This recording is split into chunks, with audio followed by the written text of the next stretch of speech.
Selamat sore Bang. Sore, Michelle. Ya, kita ketemu lagi dengan sebelumnya dengan mata kuliah stilistika dan kali ini kami wawancara lagi dengan Bang Titan Sadewo dengan untuk memenuhi mata kuliah menulis puisi. Hadapan kami yaitu saya Gisela Damelia Simalingga dan rekan Saya Elizabeth. Saya Joshua Manurung. Baik, boleh kita mulai langsung Bang? Boleh, silakan. Oke. Jadi kan gini Bang, abang itu pasti sudah lama menulis dan membuat puisi juga ya kan. Dan kemarin abang juga memberitahu kami bahwa ada bukunya yang sudah terbit yaitu tentang celakalah orang-orang yang jatuh cinta. Jadi saya ingin bertanya, bagaimana abang sih menyikapi paradoks dalam menulis puisi yang dimana kebebasan untuk berekspresi dan imajinasi seringkali bertemu dalam batasan-batasan sebaik itu dari bentuk, struktur, dan bahasa. Apakah menurut abang puisi lebih merupakan upaya untuk menciptakan harmoni atau justru konflik antara kedua yang memperkaya makna? Keren banget pertanyaannya. Pertanyaan pertama ya, keren banget. Terima kasih Giselle dan teman-teman. Itu pertanyaannya bagus banget ya. Begini, saya itu kenal puisi dari bentuk yang paling konvensional. Ya. Anda tahu orang yang bernama Hairil Anwar ya. Aku ini binatang jalang dari kumpulan tak terbuang. Ini kali tak ada yang mencari cinta. Hidup hanya menunda kekalahan. Apalagi ya. Puisi itu kan terngiang-ngiang oleh saya ya, puisi-puisi Hairil itu, dan puisi-puisi Amir Hamzah itu sangat terngiang oleh saya. Nah, ketika saya membaca puisi Indonesia, dalam hal ini sebutlah namanya Amir Hamzah, Hairil Anwar, Sapardi Djoko Damono, Djoko Pinurbo, Asep Jamjamnur dan segala macam. Ini saya baca ketika saya memakai almet seperti Anda 2017. Kampus saya di situ. Setelah saya membaca puisi mereka, itu kan bentuknya rapi-rapi ya. Pakai rima gitu kan. Pakai kata yang indah gitu ya. Penuh dengan emosi, ekspresi gitu ya. Nah, namun lama-kelamaan saya mikir puisi boleh nggak ya dirusak gitu? Puisi boleh nggak ya nggak pakai rima gitu? Puisi boleh nggak ya dari kiri aja, nggak usah dari kiri ke kanan gitu? Puisi boleh nggak ya dari atas ke bawah gitu? Nah, pertanyaan Giselle tadi itu sangat berkaitan dengan apa yang saya kerjakan sebenarnya. Dalam buku pertama saya mencoret kata, mengecil, membesarkan font, membuat gambar Mario Bros.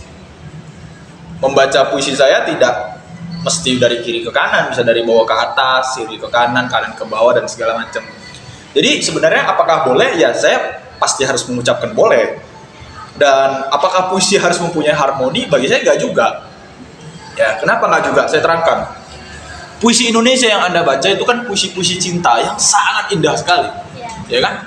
Aku ingin mencintaimu dengan sederhana, dengan kata yang tak sempat disampaikan kayu kepada api yang menjadikannya abu. Aku ingin mencintaimu dengan sederhana, dengan isyarat awan kepada hujan yang menjadikannya dia tiada. Anda tahu siapa yang menulis ini? Orang bernama Sapardi Djoko Damono. Ini kan indah sekali. Indah sekali kan puisi itu. Ya, Anda baca Hairil itu indah semua. Ya, walaupun Hairil itu puisinya kalau ditilik itu puisi pasca atau sebelum Perang Dunia Kedua. Dan Anda tahu Perang Dunia Kedua itu banyak banget korbannya. Mati semua orang. Nah, di rimba bacaan saya yang sangat terbatas waktu itu, saya ingin melihat puisi boleh nggak ya gangguin kamu gitu. Puisi boleh nggak ya ngomongin jus liur komodo, darah, nanah, orang yang tangannya ada 4, jarinya ada 6. Boleh nggak ya puisi kayak gitu? Jawabannya ketemu, boleh banget. Nah, saya ketemu dengan satu gerakan namanya gerakan surrealisme. Gerakan surrealisme memungkinkan kamu untuk menulis sesuatu tanpa dikontrol oleh orang lain. Tekniknya namanya automatic writing. Ya. Nah, orang-orang yang paling penting dalam surrealisme adalah André Breton, seorang penyair Prancis. Jadi orang-orang surrealis ini menulis atau melukis dengan subjek dan objek yang sangat luar biasa. Kalau Anda tahu orang-orang seperti Salvador Dali, Frida Kahlo, itu mereka itu melukis, kepalanya itu rusa, badannya itu perempuan. Salvador Dali itu melukis jam meleleh. Coba kamu tulis di dalam puisimu, jam meleleh. Orang percaya kan? Orang nggak bakal percaya, jam nggak bisa meleleh. Ya kan? Dalam seni rupa itu diperbolehkan, dalam puisi surrealisme itu diperbolehkan. Nah, karena kamu menulis dari alam bawah sadarmu, dan kaum surrealis itu kan trauma pada perang. Kayak saya bilang tadi, orang meninggal dan segala macam. Jadi harmoni, gangguan, bagi saya itu hal yang paling asik dalam puisi. Dan balik lagi, apakah dia boleh tidak indah? Puisi tidak indah misalnya, Anda misalnya menulis puisi tentang psikopat misalnya. Ini Joker lagi tayang ya, Anda tahu. Ya. Nah itu kan nggak indah sebenarnya film itu. Ya kan? Iya. Psikopat memandang itu indah. Jadi harmoni dan tidak itu sebenarnya soal sudut pandang aja. Nanti kalau Anda baca atau Anda cari, ada orang satu namanya Francisco Goya. Itu dia melukis raksasa makan manusia, itu mana indahnya. Ya, tapi Anda kalau melihat lukisan itu, tekniknya bagus sekali, realisme bagus sekali, dia lihai sekali menggunakan warna itu. Jadi itu kenapa saya bilang pertanyaan itu keren. Jadi puisi sebenarnya dia memungkinkan banyak hal gitu. Dia kamu boleh ganggu pembacamu, kamu boleh mengucapkan cinta pada pacarmu, kamu mau kangen sama mantanmu, feel free. Gitu, Gisel kurang lebih. Jadi aku mau bertanya lagi nih Bang. Itu abang mulai kapan sih tertarik akan menulis puisi? Apakah setelah masuk kuliah atau memang sebelum-sebelumnya sudah minat sedikit-sedikit gitu menulis puisi? Mulanya saya jadi ketua teater di sekolah 2016. Saya dikasih satu buku berjudul Dendang Kabut Senja. Buku itu karya Mansur Samin angkatan 66 kalau Anda membaca sejarah sastra. Mansur Samin tuh satu angkatan sama W.S. Rendra ya. Anda tahu ya W.S. Rendra ya. Nah itu sama mereka sebenarnya, dalam buku Habiasin itu prosa dan fiksi itu ada nama Mansur Samin. Ketemu buku itu kayak orang yang kaget gitu ya. Karena begini, Anda sadar atau tidak, teman-teman sadar atau tidak, puisi itu alatnya apa? Kan cuma satu, bahasa ya kan. Anda ini kan semua sarjana sastra, nanti ini kan Anda apa? Mengulik apa? Satu hal yang namanya bahasa, titik, itu aja kan. Tapi kan begini, bahasa itu yang kita kenal kan sebagai alat komunikasi. Ya. Nah, kan ngobrolnya, iya, oke, enggak, kapan, pergi, aku sudah di atas ya, oke bang, sebentar. Itu kan alat komunikasi. Puisi, sastra itu enggak, bahasanya enggak komunikasi gitu. Makanya waktu itu aku kaget. Misalnya kalau kamu mau mengucapkan cinta kepada pacarmu, kamu nggak mungkin bilang dalam puisimu aku cinta kamu. Kamu pasti akan bilang aku akan mengirimimu 1000 mawar, ya kan? Nah, aku kaget dengan bahasa kayak gini. Terus menganggap ternyata bahasa bisa ya kayak gini. Gitu. Bisa ya, bahasa tuh bukan alat komunikasi, tapi alat kreativitas gitu. Nah, ketika kamu tahu bahasa tuh belok kiri ke alat kreativitas, kamu tuh mulai terpukau sama bahasa gitu. Kok bisa ya bahasa kayak gitu? Itu pertemuan pertamaku dengan buku puisi itu waktu kelas 3 SMK. Aku SMK multimedia kebetulan.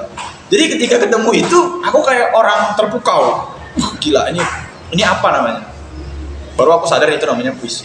Kalau kamu baca puisi-puisi Hairil Anwar itu kan gila banget. Kenapa gila banget?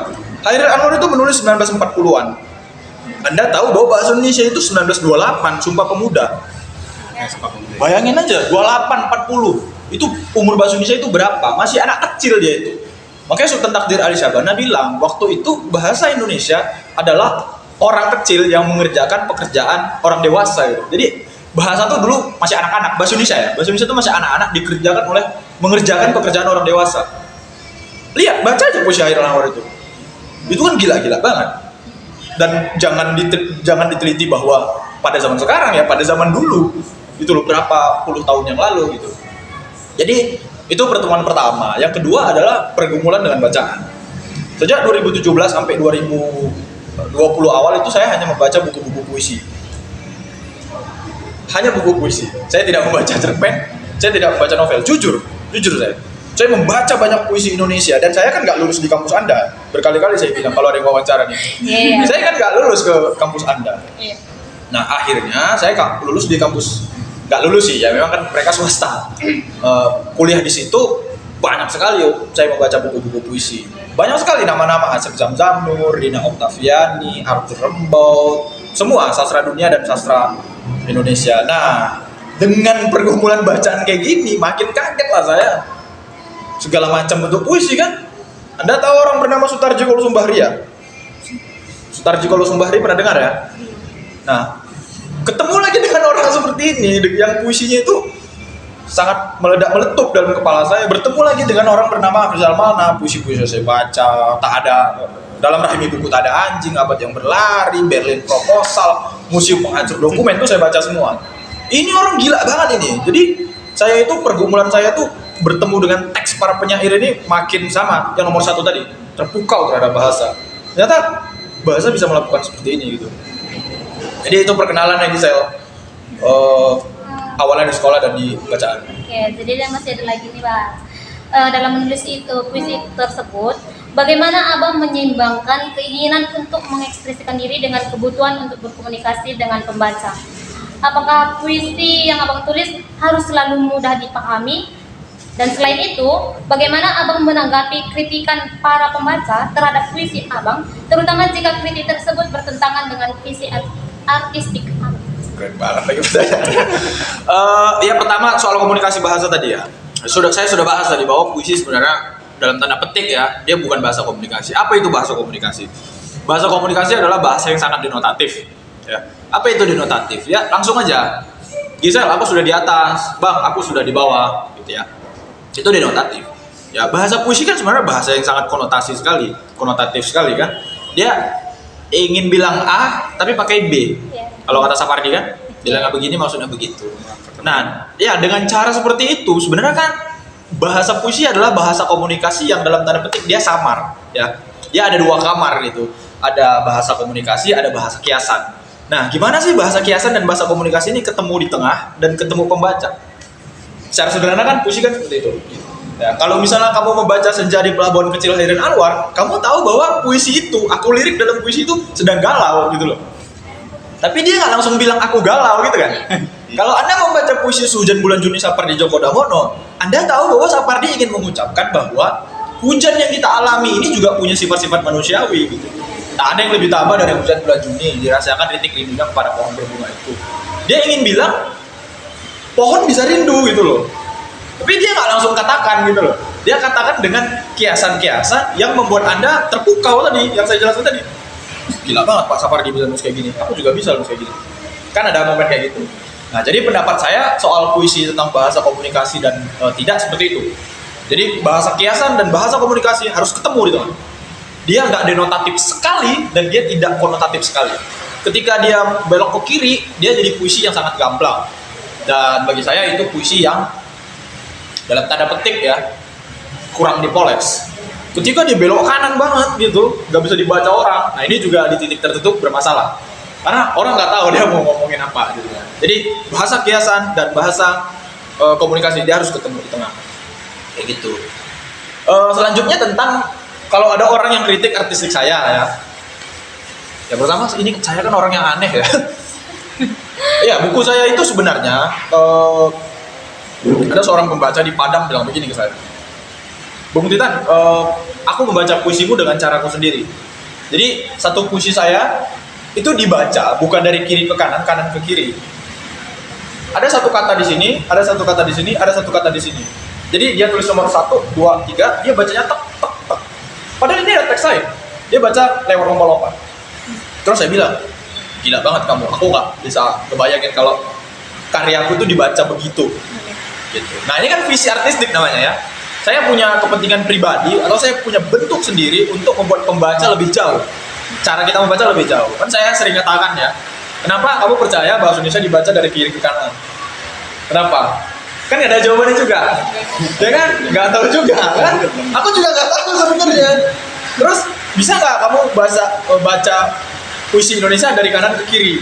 Atau bisa nggak kamu baca puisi Indonesia dari bawah ke atas ke bawah? Kan sebenarnya bisa-bisa aja. Ya kan? Karena kita nggak pernah coba. Gitu. Nah, momen-momen kayak gini membuat saya merasa bahwa ketika ada yang mengkritik saya dengan visi artistik seperti itu, monggo aja. Saya terima dengan kritikan. Kritikan bagi saya bukan sesuatu yang menjelek-jelekan, tapi sesuatu yang membangun. Gitu, membongkar kembali. Ya, misalnya saya nulis karya, kamu nulis karya. Kalau aku kritik kamu, aku bukan nggak suka sama kamu. Aku mau bongkar nih. Kamu ngerjain apa sih sebenarnya? Gimana sih hal-hal kecil dalam karyamu? Saya terima saja. Dan apa yang dinamakan visi artistik yang saya bilang tadi, banyak banget. Di seluruh dunia banyak banget. Di Berlin, orang nggak nulis puisi. Di Berlin, orang dipakein mikrofon, puisinya ketulis di layar. Berlin. Orang Eropa nggak nulis pakai bahasa lagi, pakai gambar. Ya, kalau Anda tahu nanti Anda cari nama-nama ini. Remy Silado, Danarto, Abrizal Malna. Ini orang-orang yang di Indonesia itu sudah membuat puisi dalam hal ini lari dari bahasa. Jadi yang kamu pelajari di kampus tuh soal pantun, syair, puisi bebas, apalagi visual poetry, puisi konkret, apalagi blackout poetry, digeser oleh orang-orang bernama Danarto, Remy Silado. Dia belok kanan, aku pakai gambar aja. Nah, itu juga visi artistik. Kurang lebih gitu, bisa.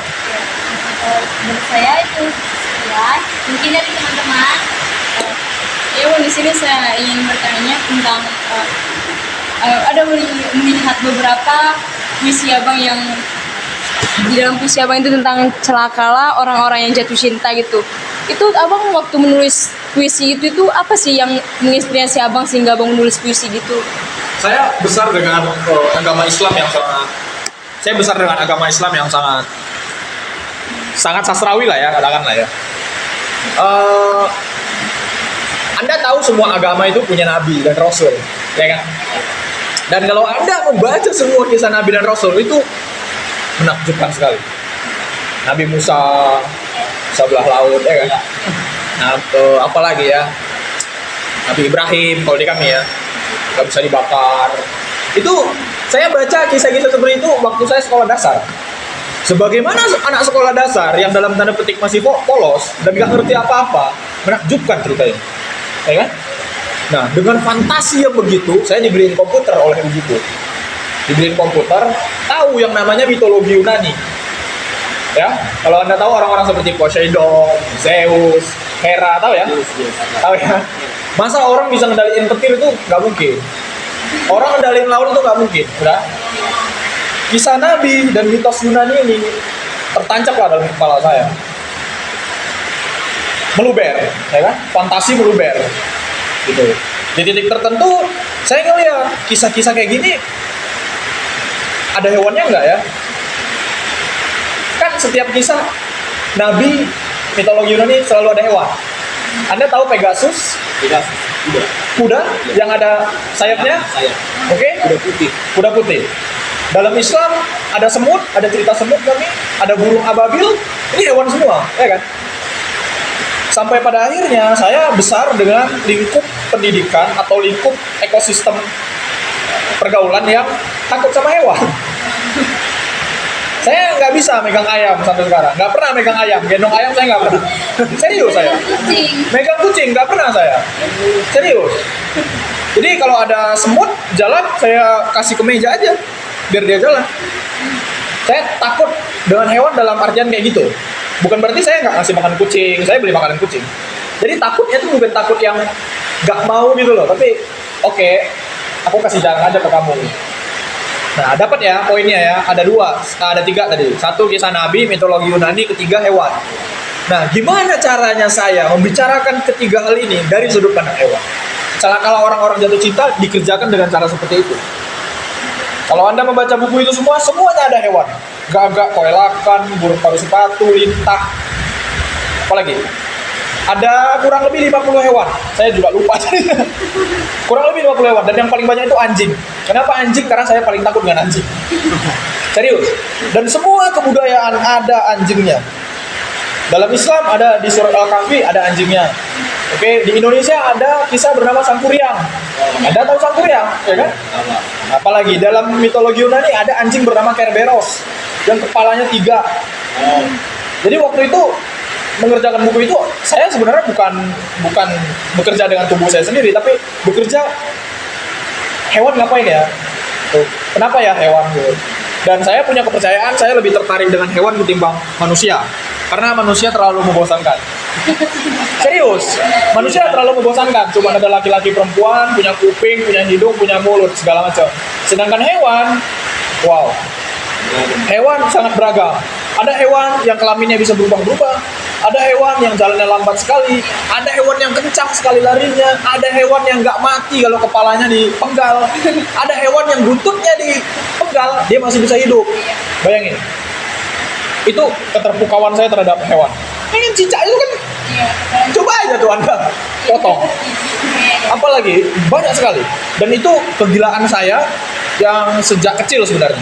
Saya dulu memang mungkin karena emakku rajin bawa ke kebun binatang kali ya.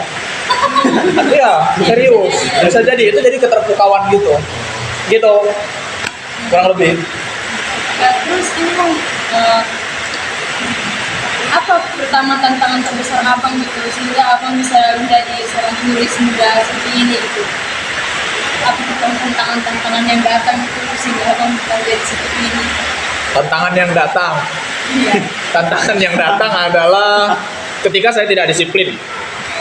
Ini jarang dibicarakan ini. Kalau kita membicarakan seniman atau penulis atau pelukis atau penari, ini kan orang kan menganggap bahwa profesi ini dikerjakan dengan begajulan, dengan ugal-ugalan, dengan sangat acak, ya kan? Gisel menulis puisi kapan aja bang saya nulis. Mau nari, saya bisa nari kapan aja. Mau ngelukis kapan aja, ya kan? Ketika seorang seniman dia nggak punya dalam tanda petik jam kerja, dia akan membunuh dirinya sendiri. Saya setiap bulan Ramadan itu nggak pernah tidur saya nggak pernah tidur. Saya buka puasa itu setiap habis sholat isya atau tidak sehabis sholat tarawih. Bayangkan misalnya pukul 8 sampai 9, jam 10 saya baru makan. Dan saya nggak pernah tidur tuh, nulis terus sampai subuh. Makanya waktu kuliah di sini jam 10 saya tidur di meja kampus. Jam 10 pagi saya tidur. Nah, itu yang pertama. Yang kedua, saya bertemu satu buku judulnya Apa Yang Saya Bicarakan Ketika Saya Membicarakan Tentang Lari. Penulisnya Haruki Murakami, penulis dari Jepang. Murakami menjelaskan di situ bahwa dia kan maraton ya. Haruki Murakami itu suka maraton. Dia itu maraton sama dengan menulis novel. Jadi proses kreatifnya maraton kan panjang ya maratonnya. Itu sama seperti menulis novel. Nah, kenapa sama? Ternyata ketika menulis novel atau menulis dalam tanda petik sastra itu energi sangat berdampak gitu. Ketika kamu nulis puisi misalnya 20 puisi satu hari, bayangin deh besoknya energimu gimana, otakmu gimana, badanmu gimana, yang keluar gimana. Nah, dua hal inilah, tidak disiplin tadi dan buku ini yang mengubah, kalau dibilang mengubah hidup saya lebih banget sih, tapi itu sangat berdampak. Nah, sekarang saya punya jam membaca, jam menulis. Ini sebenarnya bentar lagi maghrib tuh jam saya menulis, jam saya membaca gitu. Jadi itu tantangan terbesar. Dan saya pikir kalau Anda membaca biografi penulis, biografi seniman, itu selalu ada tuh cerita-cerita mereka tentang kapan kamu menulis, kapan kamu membaca gitu. Dan saya percaya bahwa sesuatu yang dikerjakan dengan dalam tanda petik dalam waktu senggang itu tidak menghasilkan apapun. Makanya banyak misalnya, kamu membaca ke, ya saya membaca waktu saya selesai kuliah. Ini saya nggak nyindir ya, saya selesai kuliah, saya membaca ketika waktu senggang. Jujur aja, ini sikap saya ya. Orang yang membaca dalam waktu senggang tidak maksimal. Misalnya sederhana, saya pengen baca 1 tahun 100 buku. Sekarang masih 40 atau 50 buku. Bulan lalu cuma baca 4 buku. Dalam artian apa? Ketika saya udah punya target 100 buku 1 tahun, saya kan harus mencari waktu itu. Saya bekerja 7 sampai 4 sore. Ya kan? Malam saya harus menyiapkan apa? Saya kan guru bahasa Indonesia. Anda tahu sendiri modul RPP segala macam ya kan? Ya. Tapi bagi saya itu bukan alasan. Nah, jadi kurang lebih kayak gitu. Jam kerja sebagai seorang penulis. Itu aja pertanyaan dari saya. Keren-keren banget pertanyaannya. Biasa lah itu. Kecil.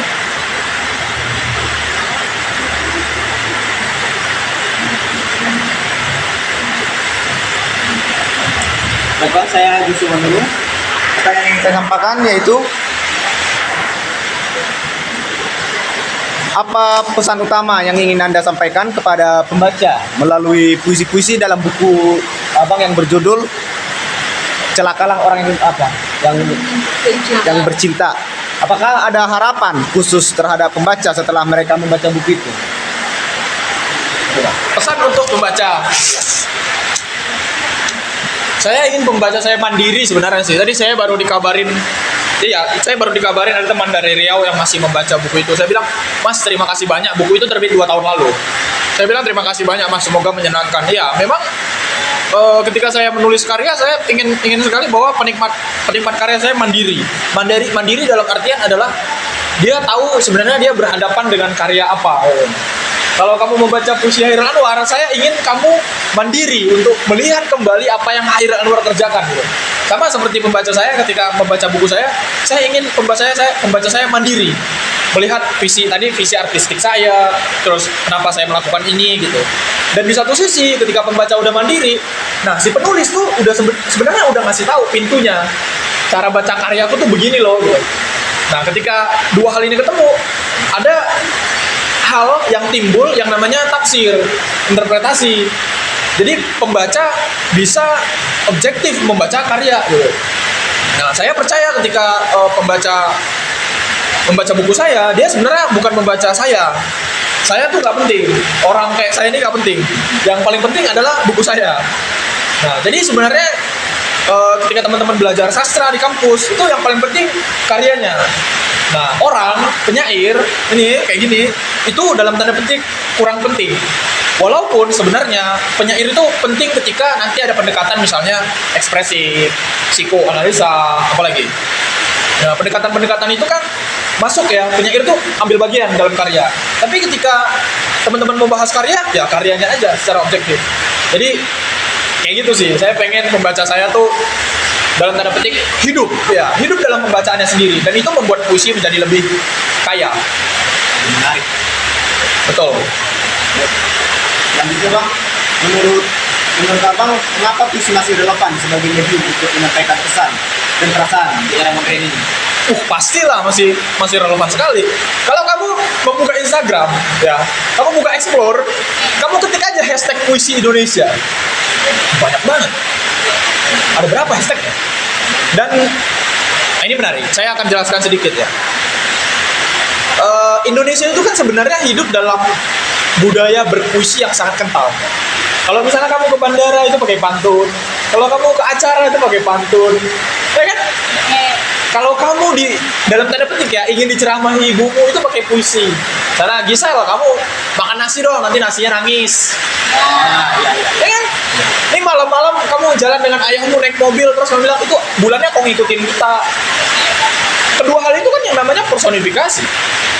Personifikasi sangat digunakan dan sangat disarankan digunakan dalam puisi. Jadi kenapa dia masih relevan? Ya karena dia sebenarnya adalah dalam tanda petik jati diri orang Indonesia menurut saya. Dan yang paling dekat lagi, Anda tahu lagu Indonesia Raya ya? Indonesia tanah airku. Tanah air itu judul puisi Muhammad Yamin.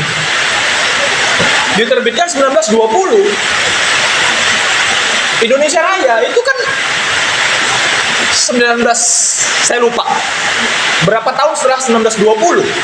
Jadi dalam tanda petik lirik lagu Indonesia Raya itu sebenarnya adalah puisi yang diambil dari puisinya Muhammad Yamin. Karena puisi Muhammad Yamin itu 1920 terbit di majalah Bidang Kabar waktu itu, Jong Sumatera, di Jong Sumatera. Dan W.R. Supratman dalam tanda petik meminjam atau berhutang dari puisi Muhammad Yamin. Saya kasih contoh lagi yang paling mengejutkan. Tumpah Darahku itu juga judul buku puisi Muhammad Yamin. Bayangkan, Indonesia tanah airku, tanah tumpah darah, di sanalah aku berdiri. Tanah air dan tumpah darahku itu dua frasa yang dari puisi. Jadi sebenarnya teman-teman yang ikut upacara hari Senin kan? Kalau upacara di sekolah ya sebenarnya bagi saya pribadi kita semua menyanyikan puisi. Dalam hal ini puisi Indonesia. Jadi pertanyaannya relevan atau tidak ya sebenarnya sangat-sangat relevan. Dan berapa banyak penyair muda sekarang yang timbul? Ya? Buku-buku masih diproduksi di Gramedia. Kurang lebih kayak gitu. Jadi menurut Bang, jika pembaca hanya bisa membawa satu hal dari kumpulan puisi yang terdapat dalam buku Abang, apa yang ingin Anda sampaikan kepada mereka ini? Kalau dia mendapatkan, Kalau membawa satu hal dari kumpulan puisi ini, seperti tadi kan contoh puisinya kayak Bukan. Puisinya kan ada satu puisi itu yang saya baca, surat wasiat Amir. Nah, dalam puisi ini jika pembaca hanya bisa membawa satu hal dari kumpulan puisi ini, apa yang ingin Anda sampaikan kepada mereka? Ya, begini, surat wasiat Amir saya tulis untuk sebuah website Baca Petra ya. Anda akan membaca puisi itu di bacapetra.co, itu di Nusa Tenggara Timur. Surat wasiat Amir ditulis dengan sudut pandang Amir Hamzah yang dalam tanda petik sudah wafat untuk istrinya Kamalia. Ya, ketika pembaca hanya membawa satu hal, dalam hal ini mungkin maksud Anda satu tafsir ya, Ya. satu makna. Ya, dalam hal ini sah-sah saja. Ketika satu pembaca memiliki satu tafsir, belum tentu pembaca lain tafsirnya sama. Ya kan? Jadi saya ingin luaskan pernyataan kamu terhadap satu hal dan satu hal yang lain gitu. Jadi kamu satu hal, dia satu hal, dia satu hal, saya satu hal. Semua hal ini masuk ke dalam tafsir yang kompleks. Gitu. Dan memang puisi-puisi berbasis sejarah, sejarah itu ya. Pembaca seakan-akan terjebak pada data histori itu sendiri. Gitu. Ya itu sah-sah saja bagi saya. Dan saya hanya ingin menyampaikan bahwa puisi itu bisa ditafsir lewat pendekatan apa saja. Gitu bro. Terima kasih Bang. Siap.